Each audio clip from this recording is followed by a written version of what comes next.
Payal, first of all congratulations, आपका खेल लोगों को काफ़ी पसंद आया, आपको लोग काफ़ी पसंद कर रहे हैं, लेकिन कहीं ना कहीं कहा जा रहा है, लोग ऑडियंस कह रहे हैं कि ये जो एविक्शन था अनफेयर था, तो इस पर आपका क्या रिएक्शन है? बिल्कुल सही कहा जा रहा है। ये जो एविक्शन हुआ है, मैं एविक्ट हुई हूँ इस गेम से, वो अनफेयर था।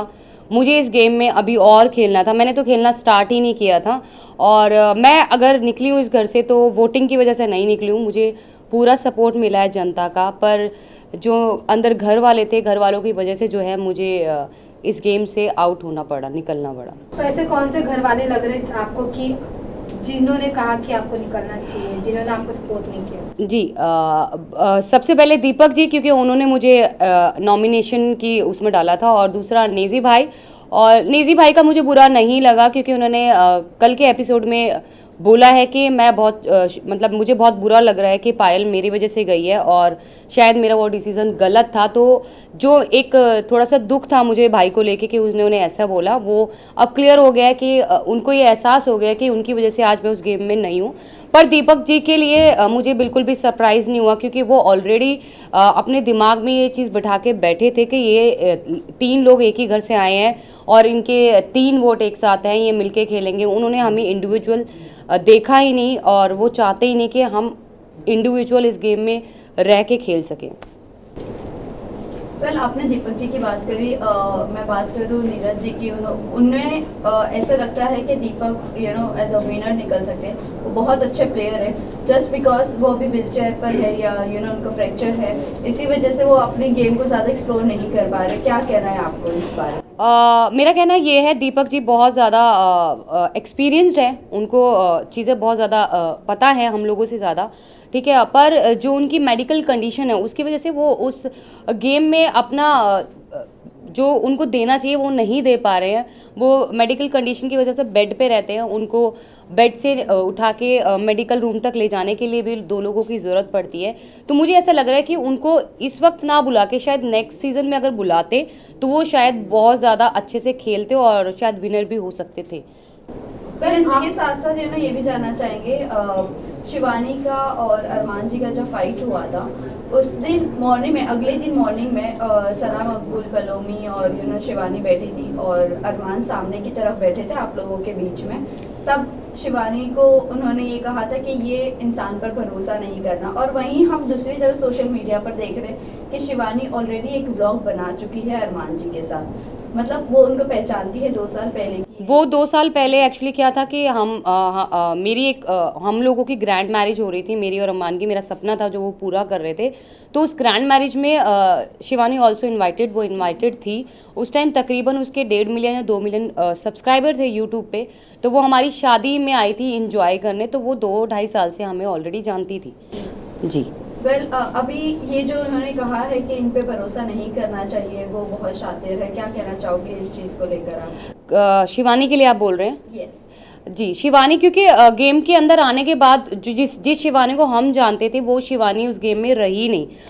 वो मतलब कहते हैं ना कि वो पहले से प्लान करके गई है, मुझे ये करना है तो मैं कैमरे के सामने रहूँगी, मैं ज़्यादा दिखूँगी, तो वो वही काम कर रही है। वो अपनी भाषा को लेके बार बार बोलती है कि मेरी भाषा लोगों को समझ नहीं आती।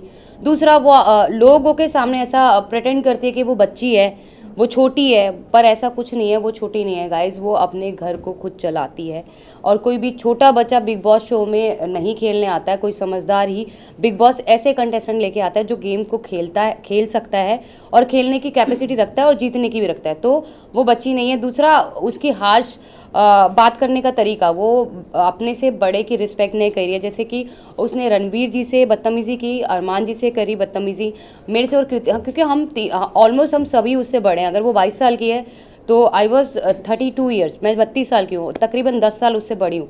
तो उसने सबके साथ जो है बहुत रूड तरीके से बात करी, और किसी को भी अच्छे से बात नहीं करती है वो। वेल, कई लोगों का ये भी कहना है कि हमें दूसरी मनीषा रानी नहीं चाहिए, एक ही काफ़ी थी।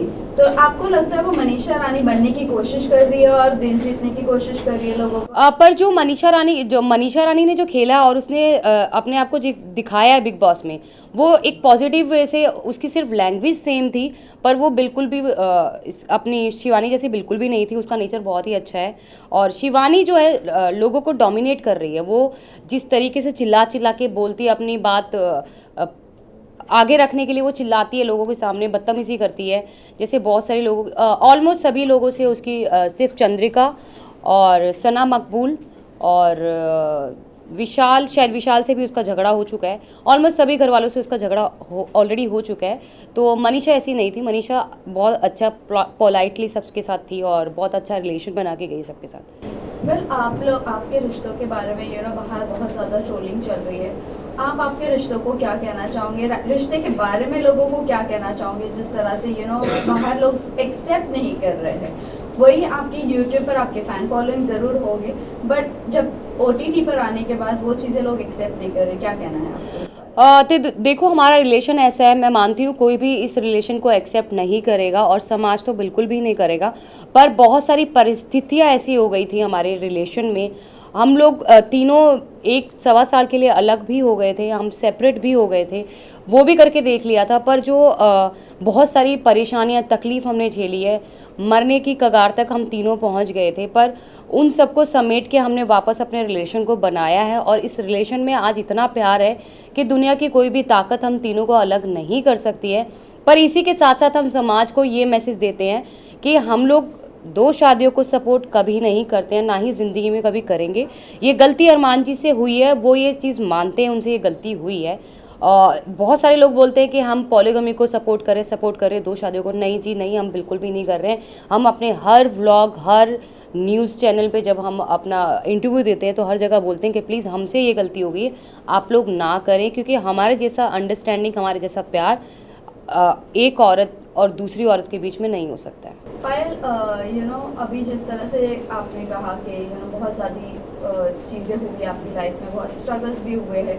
अब जब आप बिग बॉस पर आते हो और इतना डार्क फेस को वापस से एक बार रिपीट किया जा रहा है, सेम चीज़ें रिपीट की जा रही है, ये कितना मेंटली टॉर्चर है? और इससे अभी उगना चाहोगे या वहीं पर वो सब मेमोरीज अभी रिकलेक्ट करते रहना? नहीं, बिल्कुल भी रिकलेक्ट नहीं करना। अब उस फेज़ को हम बिल्कुल भूल चुके हैं। पर क्या होता है ना कि आपकी कुछ चीज़ें, जो कुछ इमोशन जुड़े होते हैं आपकी लाइफ के साथ, तो वो उस समय के साथ भी हमारे थोड़े, मेरे अलग हैं, अरमान के अलग है, कृतिका के अलग है, इमोशंस हैं। वो जब कोई बिल्कुल अंदर घुसता है ना तो एक डार्क फेस याद आता है और वो थोड़ा इमोशनल हो जाता है। तो लेकिन अब उस लाइफ को हम बिल्कुल भी याद नहीं करना चाहते और बिल्कुल भी नहीं उसके बारे में बात करना चाहते। इवन पायल, अभी आप घर से बाहर हो चुकी है, आप अपने बच्चों के साथ है, लेकिन आप अरमान को कितना मिस करेंगे? क्योंकि अभी वो तो घर के अंदर ही है।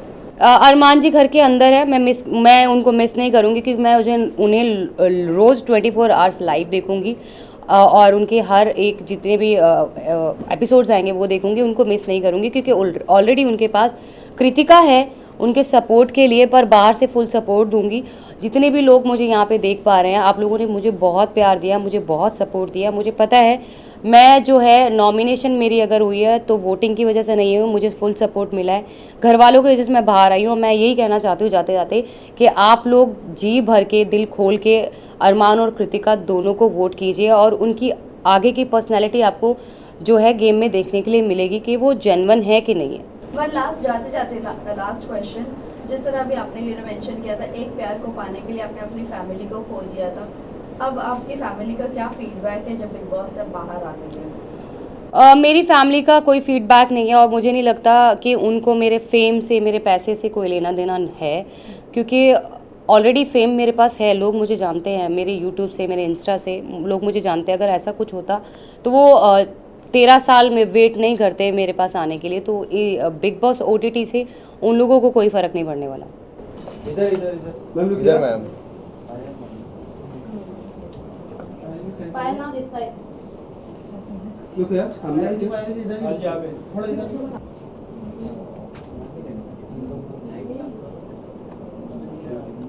Thank you. वेट